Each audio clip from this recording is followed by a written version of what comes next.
দেখি লুকটা এদিকে। বেশ চমৎকার লাগছে। দেখি এই পাশ থেকে একটা। ওই যে দেখেন আপু, ওই যে নাইম ভাই, ওই দেখেন একটা মেয়েরে নিয়ে দাঁড়ায়। আচ্ছা তুমি চলো তো আমার সাথে। আমি তো যেতে পারবো না, আপনি একাই যান। ওয়াও, আচ্ছা দেখি তো এদিকটা একটু।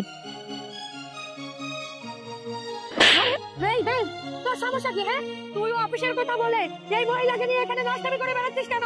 আরে বসা, তুমি আবার কথা বলে শোনো। তুই কোনো কথা বলবি না, তোর কোনো কথা আমি শুনবো না। তোর যদি 12 মেয়েকে ভালো লাগে তাহলে তুই কেন আমাকে বিয়ে করছিলি বলতো? আচ্ছা তুমি আবার কথাটা একটু ভালো করে বোঝার চেষ্টা। ভালো করে তুই কি বলবি? তোর নষ্টামি তো আজকে আমি হাতে নাতে ধরে ফেলেছি।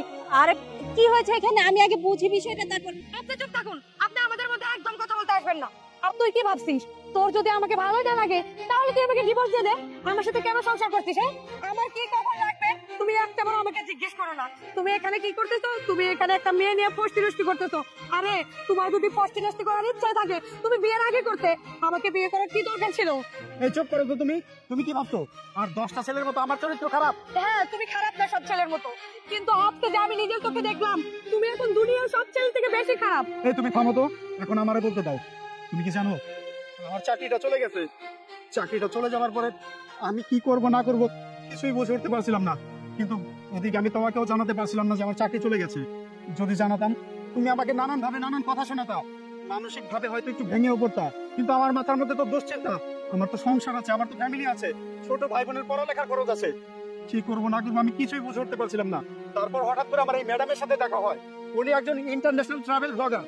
উনি আমাকে জানায় যে ওনার একজন ভিডিওগ্রাফার এন্ড ফটোগ্রাফার খুবই দরকার। তারপর উনি আমার ইন্টারভিউ নেওয়ার পরে উনি ওনার পার্সোনাল ফটোগ্রাফার এন্ড ভিডিওগ্রাফার হিসেবে আমাকে নিয়োগ দেয়। আমি এখন ওনারই ডিউটি করছিলাম। আর তুমি তুমি আমাকে এসে যা বললে, ছি ছি ছি ছি, আমি এতটা কি খারাপ? ম্যাডাম আই এম সরি, আপনি আমাকে ক্ষমা করে দেবেন। আজকে আমার জন্য আপনার সম্মান হয়তো কিছুটা হানি হলো। না না, ইটস ওকে আপু, আই এম সরি। আসলে আমিও বুঝতে পারিনি যে আমার জন্য আপনাদের ফ্যামিলিতে এত বড় প্রবলেম হয়ে যাবে। তবে মিস্টার নাইমের কথা শুনে যা বুঝলাম, একটা ছেলে মানুষ কখনোই নিজে চিন্তা করে না।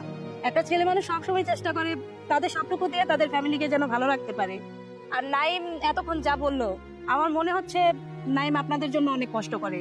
আর নাইম আমার কাছে গিয়ে যেভাবে চাকরিটা চাইলো আমি এক প্রকার বাধ্য হয়ে তাকে চাকরিটা দিয়েছি। কি অসহায়ের মতো গিয়ে যে আমাকে বললো যে ম্যাম চাকরিটা আমার খুব প্রয়োজন। আমি তার কথা শুনে প্রচন্ড মন খারাপ করেছিলাম, তারপর এক প্রকার বাধ্য হয়ে তাকে চাকরিটা দিয়েছি। আর সে কিছুদিনই হলো আমার সাথে জয়েন করেছে। আর তাই আজকে আমরা এখানে আসলাম ব্লগ ভিডিও বানাতে। আর আপনি কোথা থেকে এসে যা তা বলে যাচ্ছেন? আগে অন্তত শোনা উচিত ছিল যে নাইম আসলে কি বলতে চায়। ম্যাম আসলে আমার ভুল হয়ে গেছে, আমাকে প্লিজ ক্ষমা করে দেন।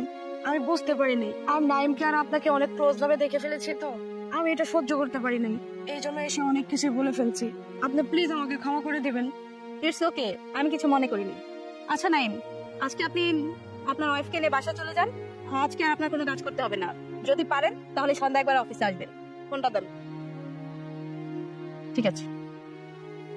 ঠিক আছে, চলো তাহলে বাসায় যাই। আচ্ছা ঠিক আছে, চলো।